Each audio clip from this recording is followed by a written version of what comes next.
Hello and welcome to Guitarist Magazine. We can be found on the web at www.guitarist.com. My name is Jason JROCK Houston. My great pleasure and honor to be speaking with lead singer guitarist Marty Mccoy from the band Bobaflex. How you doing today, Marty? I am doing awesome, man. I'm also the lead singer and rhythm guitar player for the Lonely Ones. Okay, I was going to ask you about that, if you could clear that up for me, because in trying to find the band's Facebook page, I came up with a page. It had images of both Bobaflex and it said the Lonely Ones. Could you clear that up for us? Yes. So my brother left the band in 2019 to be home with family. Okay. And we thought, okay, well, done. Yeah. Nothing else was going to happen. So we're like, okay, we'll just start another band, and because it didn't feel right without Sean. I understand. So we're like, we'll just start another band. So then we stole the Facebook page. Oh, okay. So and just changed the name on the Facebook page, and people were like, this band has a lot of followers. Well, it's actually Bobaflex followers, but we're trying to turn them all onto our new band. Yeah. So let me ask you about that, because after about 2.5-3 years, my brother was like, nah, screw this. I got to do something. Okay. So we started doing a couple shows a year and releasing a couple songs a year. But Lonely Ones is the main priority. Bobaflex is the fun stuff that we do every 2-3 times a year, and release some singles every year. Oh, that's kind of cool, because that's what we're going to be talking about. You have a new single and a video out for the song I'll Blow Your Dreams Into the Sky. Pretty cool song. I dig the video. Talk a little bit about the new song. Yes. The new song is, so my brother wrote it sitting at home with his family. He's like, okay, I want to be home with family. And then after a minute, he was like, this is driving me crazy. Yeah, I have to get my creative outlet going. Okay.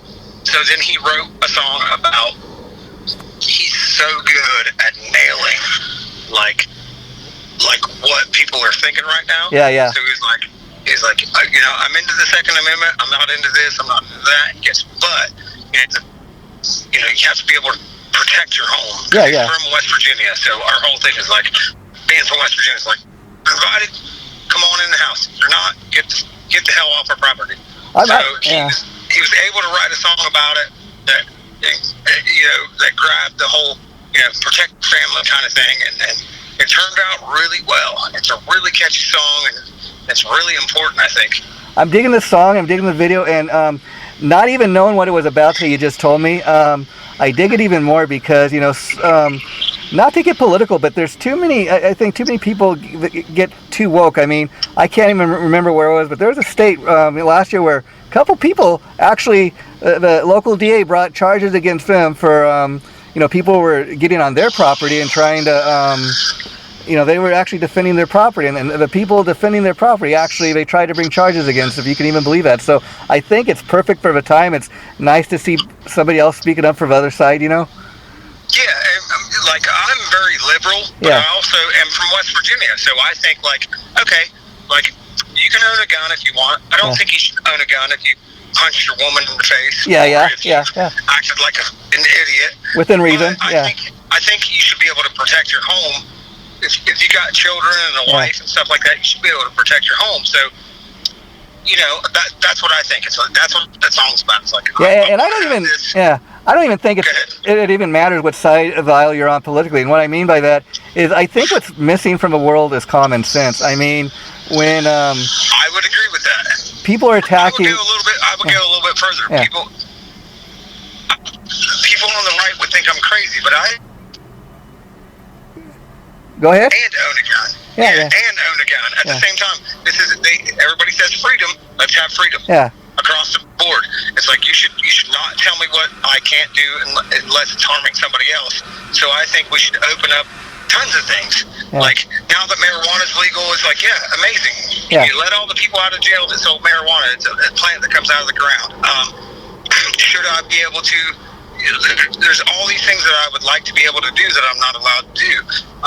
Owning a gun is one of them, but I am not an idiot that has done some crazy stuff. That I understand. Like, if you aren't allowed to drive a car because of something, and it should be the same kind of thing, common sense. Yeah, I mean, I should be able to have a gun, and if you come into my, I think nobody else should have guns except for me. Yeah.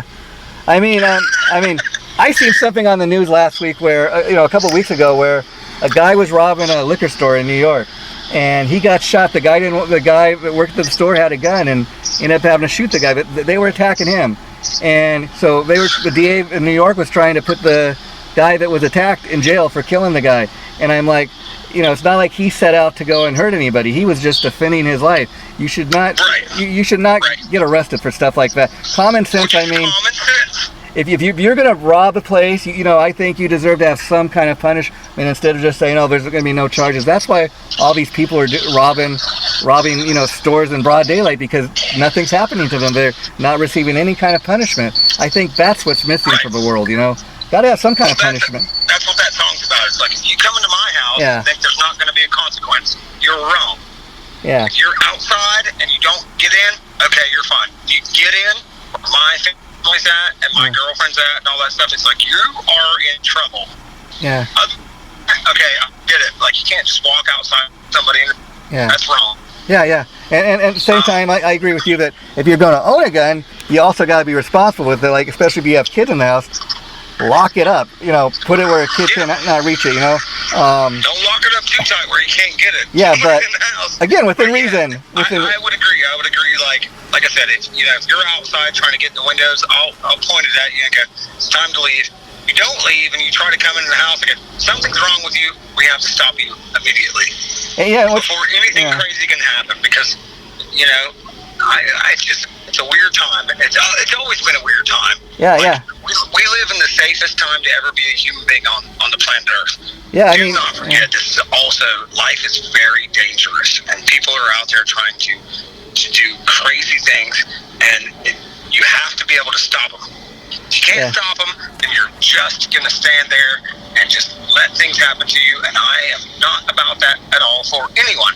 I mean, I just believe in, common sense and being good to one another. And what I mean by that is, they're really crazy people out there. I mean, willing to kill people over a political view. I don't think it's worth killing somebody over whatever a political view is. I mean, I believe in what I... Me either. I think we're all wrong. It's like, I love this country, but I think the government, they get it wrong sometimes, and they get it wrong big sometimes. And I would never go to bat for just one person or one political view. I go, I've had some presidents I voted for, and I was like, he's got some good stuff. He's made some big mistakes, and for me to stand there and pretend like everything that he says is the word of God, is insanity. Total insanity. I'm not doing that, and I can understand that people have different political views. That is fine. But when it comes down to someone being out of their mind and you just follow them blindly, I go, you're in a cult. Yeah, I mean, I'll give you a perfect example. I reached out to a guy that I'm friends with on Facebook. He plays in a band. I've done an interview with him like this several times, and always tried to promote the hell out of his band.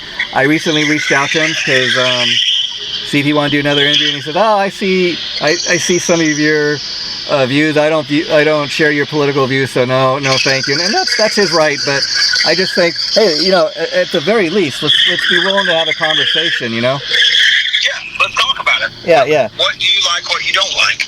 Yeah. But to blindly follow a leader is scary. And I think what's really sad about the current state of the world and the government is, I think, more than anybody, the government, the people running it, they do a great job of creating this great divide that there is. I mean, when I hear the president of the United States gets up on TV and says the United States is a racist country, I mean, it is, but I don't think everybody's a racist. It's got some racism in it. Yeah, but to also say, when the president of the United States gets up there and says, all Mexicans are coming over here and they're that's pretty messed up, man. Here's what I think. We don't follow these leaders as if they're Jesus Christ. Yeah, you're right. And Jesus Christ had some things in the Bible where I was like, man, it don't make any sense, man. I don't know if I'm going to follow you on that one. So I think we should understand each other, and we should be nice to each other, and we should have conversations.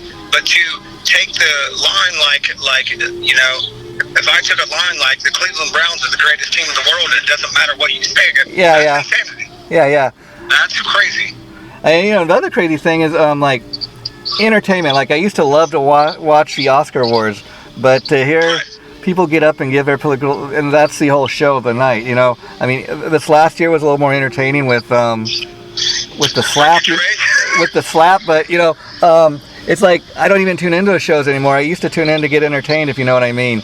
And now it's me too. And that's, I will say that. I will say to the entertainers, which I am one. Yeah. That I appreciate you taking me out of my everyday life and entertaining me and making me feel like the stresses of my life go away and all that stuff. And I don't want to take away your political view. Yeah, yeah. You're allowed to have that and all that stuff.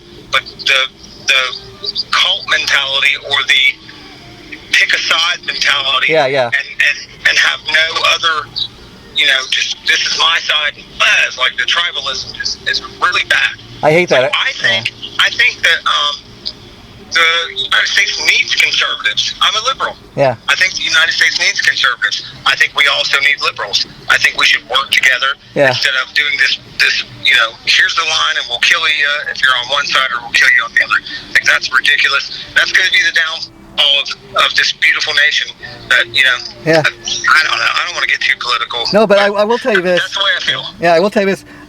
Tribalism is a good word for what we're talking about because I think there's crazies on both sides, and I think like you. They're so crazy, and what happens is it ruins us who are in the middle, who are willing to have conversations about abortion, who are willing to have conversations about all these other things. And what happens is like you draw that hard line, and you can't go one way or the other. It's like, well, then it's a fight, and we have to fight to the death. Yeah, and you know the thing the too, Marty, is this. I think too, like what's missing when I was a much younger man, you'd watch politicians on TV and they would debate it would be a true debate. You know, you try to convince the people watching you know, to kind of come over to your side, and there's not even a discussion anymore. It's more about, well, our views are right view, and if you don't agree with us, you're a bad person. But you know, getting back, the drop the microphone thing. It's like, and then boom, I dropped the mic again. Yeah, that's fine and everything. Like, I'm just gonna be honest. Yeah, it's probably gonna cut half my listeners in half. Yeah. Like, I didn't like Donald Trump. That's fine. But I understood that the world voted for him and that I lost. Yeah, yeah. I mean, and that's what they wanted. They wanted to, you know, that's the way it works. It's like they voted for him. I thought it was crazy. I read Playboy in the 80s. Yeah. I had news since I was, 6 years old. Yeah. Guy was a scumbag, and I knew it. And when he said that, they stole the election, he told us early on that he was full of shit. Am I allowed to cuss? Yeah, go ahead. We're on the internet. Yeah, he said he was full of shit. Yeah. He's like, if I lose, then I'll say, he said it right on national television. Yeah. Then I'll say that the election was stolen. And people believed him. And nothing against the people that believed him. Yeah. It's against him. It's like, that's dangerous. That's insane. I knew people that were friends of mine that said, they stole the election. I go, I know it sucks to lose, because I lost the year before. I voted for somebody else, and they lost. Yeah. But I was able to step back and say, this is how it works in this country. And that's who the majority of the people wanted, was Donald Trump. Yeah. Okay, let's see what he does for 4 years. Yeah. Well, And then when it came to the time where he didn't win, and everybody went nuts and tried to take over that's when it gets dangerous. It's like, this is scary, and I don't like him. I don't like him now. Yeah. But it got crazy, and it's the tribalism. Yeah. Even the current president, I'm not a huge fan of him, but you know what? Like you said, 2 more years, and then we'll see what happens. But I and it's like any president, there were some things that he did that was really cool. There were some messed up, but to try to smash democracy like that, it's like, that's not what we the people on both sides want. Yeah. We claim we want this, and when it didn't happen, he's like, you can't do that. Yeah, and that's what I love about your song, because again, we're talking about the current single for "I'll Blow Up Your Dreams," and before I'm talking to you today, I had no idea that that's what the song was about, but I dig it even more. And what's cool about it, you guys write a song in a way where where maybe, you know, they're not going to get attacked right away because they don't know what the song's about. In other words, if people knew what the song was about, they might try to cancel you guys. They might try to not play the song, but it's such a good song. For sure. Yeah. So that's the thing. Like the thing with Bobaflex, like our biggest song was called "Bury Me with My Guns On." What people didn't realize, it was an attack against religion. Yeah. I couldn't believe that it got played so many times on the radio. And what it was about was like, you know, I would say now, when I was younger, I was very atheist. Yeah. And I was that dick on the other side of like, oh, you can't prove that God's real. And this, now I'm like, you can't prove he's not real. Yeah. But that song was a song about, you know, let's get rid of God and the devil and see what happens with people.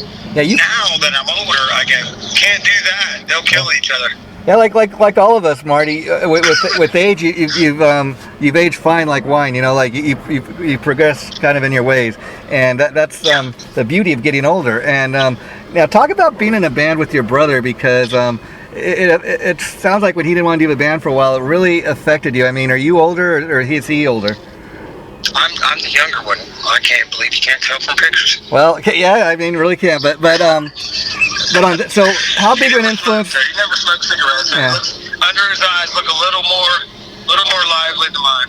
Okay, how big of an influence was he on you becoming a musician? Biggest influence ever. Wow. And so what kind of bands were you? My best friend, I looked up to him for many years. I still look up to him to this day. Yeah, he was the biggest influence ever. He was into like Poison and Motley Crue. Wow. So we started to split off. Yeah. We started to split off around the Metallica, Megadeth, Poison, Motley Crue era. He went Poison, Motley Crue, I went Metallica, Megadeth. But yeah, one of my biggest heroes to this day is my brother.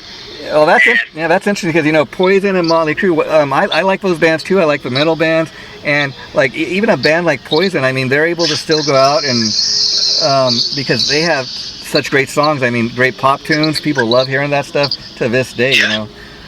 Well, I think that's what matters. Is great songs and work ethic. Yeah.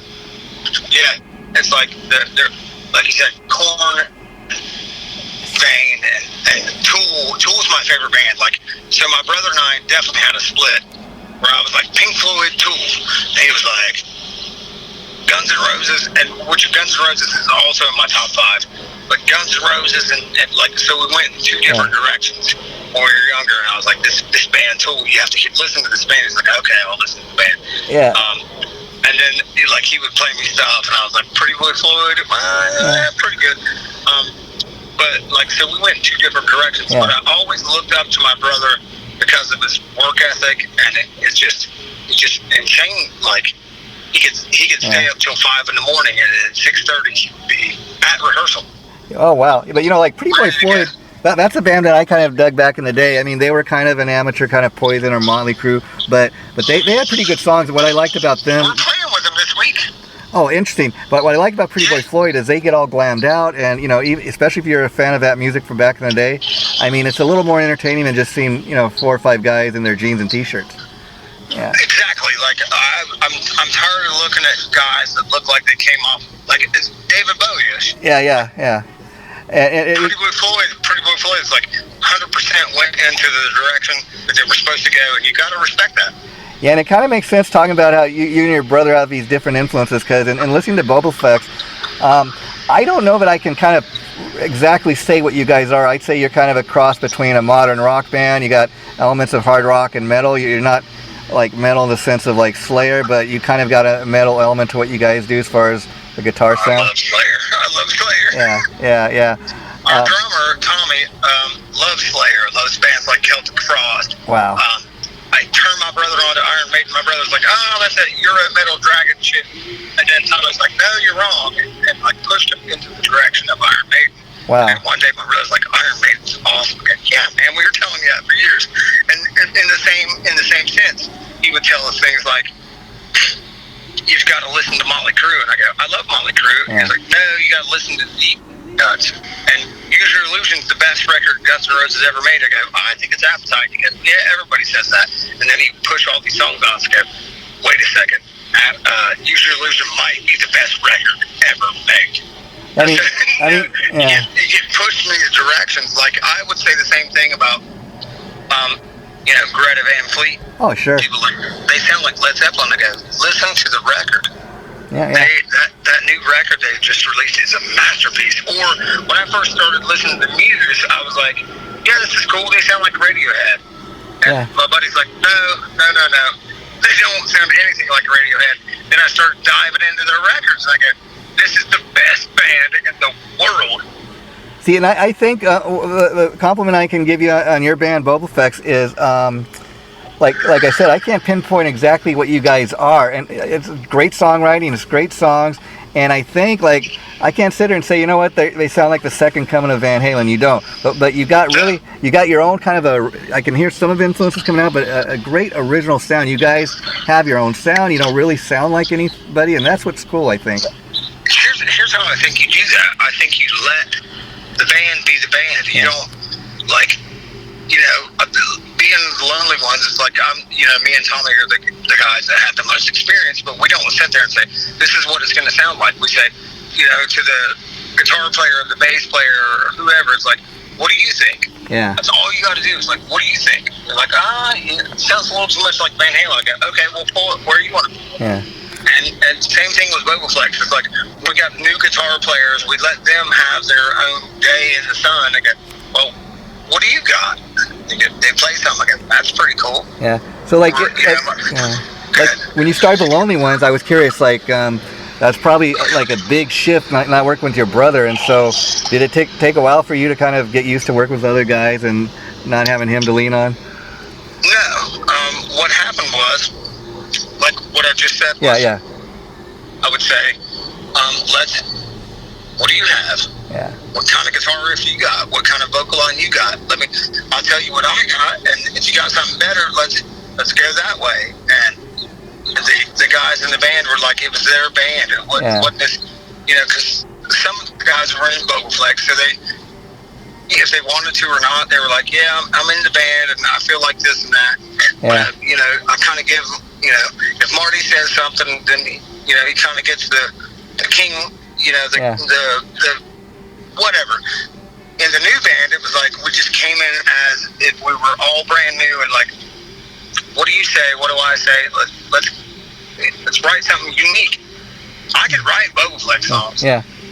I wanted to do something different, and the new guys' influence took me in different places that I wasn't sure about, but really enjoyed exploring, and I think that's how you get in a band. Yeah. I wish I was the genius that wrote everything. Yeah. And had the ideas for everything. I'm not. I'm the guy that's like, let's see how it goes, and that's cool. That's also cool. Well, collaboration's always this is cool. Maybe that's not cool. Let's write a song, and it comes out hopefully original. Yeah, collaboration's always cool too, because you're not just depending on one guy. Then that's the thing about a band like Motley Crue. Nikki Sixx wrote all those hit songs, and you think, I remember thinking, it works for that band. Yeah. I remember thinking, like, he smashed the whole thing. Like, I love all those songs. Yeah, I remember thinking back to the. But I'm not that guy. I'm not the guy that's like, hey, this is how it's going to go. If you don't listen to what I say, you have to leave. Yeah. I'm the guy that's like, what do you got? And then Jimmy plays something cool. Jimmy is the coolest guitar player I've ever been to the band with. He just has this cool feeling about him that just something happens. And I'm in every time. Every time he does something, I'm like, yep, that's it. Let's go. So, like, when you guys do shows as the Lonely Ones, do you just do Lonely Boys material? Like, are you writing towards an album? Is that what you have in mind? Yes, we have about 32 songs. Oh, wow. Go on an album. Yeah. And have you guys done any live shows yet? Oh, God, yeah. Oh, okay. Yeah, we've done about 70 shows. Okay, and so this is something completely separate from Bobaflex, so you wouldn't throw in like a Bobaflex tune just for the fun of it, right? Every now and then, yeah, we will. It's like the crowd is the crowd's like, can you please play this? We're like, the customer's always right. Let's get in there. And as far as Bobaflex, like you said, you're continuing to release new music. Are you guys working, when you get enough singles released, like maybe releasing a new full length? I don't know. Good question. Like, I don't know. Like, all of our attention was focused on Bobaflex, or not Bobaflex. Lonely Ones. The lonely ones, it's so easy to say Bobaflex. Yeah. I get so many calls every day, like, hey, man, I'd like to book Bobaflex. And I'm like, well, what about the lonely ones? They're like, yeah, maybe. Wow. So, you know what I mean? It's like, yeah. so it's starting to, that whole thing's starting to change. But like I said, Bobaflex will do about probably 2 or 3 shows a year, very special shows. Yeah. And release probably 2 or 3 songs a year. And so the new single, you guys haven't done a live show with that, right? What is it? I'll blow your dreams into the sky. You guys haven't played that live yet, have you? No, not yet. Yeah. Not yet. Because we just played a big, huge show, sold out to Newport in Columbus, Ohio. Wow. Yesterday, the day before, Saturday. Yeah. And we know what it's like if you come up on stage as a band. Yeah. You're like, we'd like to play, you know, like if not comparing us to Journey, slightly. Yeah. But if Journey's like, we're going to play a bunch of new songs, the crowd will be like, okay, we're going to get a beer. Yeah, I hear you. I don't want to see, as a fan or as a musician, I don't want to see you play a new song I've never heard. Yeah. Like, just goddamn play fucking any way you want. Yeah. That's what we want. Yeah. And as far as the new video, talk about that. I mean, was it an all-day shoot? I'm sorry. What'd you say? I say, as far as the new video, was that an all-day shoot? You know, did it take you hours and hours to do it? Yes, it did. And it was so much fun, though. Yeah. It was so much fun when you can shoot people in the face, fake, not real. It's a blast. Yeah. I love doing videos. Like, one of my other passions. If I wasn't in the band, I would either be a videographer or a chef. Interesting. Interesting. So it gives me one of my creative outlets. And one of my buddies who does amazing work is Paul Cunningham. Works for a company called Cool Work Photography. Wow. And he is just out of his mind when it comes to lighting and camera angles. And, like, it's just so much fun. It takes a long time to get the right camera angle and all that stuff, but it always looks so good. Looks like an independent movie when we're doing videos. I was like, man, this looks like it'd be like, you know, like Robert De Niro is going to walk around the corner. That's what reason I wanted to bring up the video, because in watching it myself, it looked very professionally shot. It looked like something you would have seen on MTV back in the day. And and it's amazing that bands like you guys are still putting out music videos. I mean, most people these days see that stuff on YouTube, and I think it's cool for the diehard fans to go there and know that they can see a new Bobaflex video, and you kind of get an immediate response from fans right away what they think, and I think that's the cool thing about it. And what happens is people don't, you know, you spend all this money on a video, people go watch it once. Yeah. And if they like it, they will download your song. If they don't, they'll never look at it again. So it's a gamble, but it's a necessary gamble. Yeah, okay. I really enjoyed talking to you today, Marty. Let's keep in touch and do it again. But my last question for the day is, in regards to the Lonely Ones, is there a targeted date for like when the Lonely Ones will release like an album or an EP or something? Yeah, 2 months. 2 months. Okay, cool. And we're like in the studio right now. So like I said, I think I friended you on Facebook. Let's keep in touch, and when that's ready to drop, I'd love to talk to you again. Okay? Love to, man. That was a wonderful interview. Thank you so much. Like, not even joking, I am standing on the steps of the studio right now. Okay, well, I'll let you go and get back to work because I can't wait to hear about new music. But loving the new single. Like I said, the interview I'm going to try to post sometime next week. Once I get a date, I'll be sure to let you know. Take care, Marty. All right, thanks so much, man. Okay, bye-bye.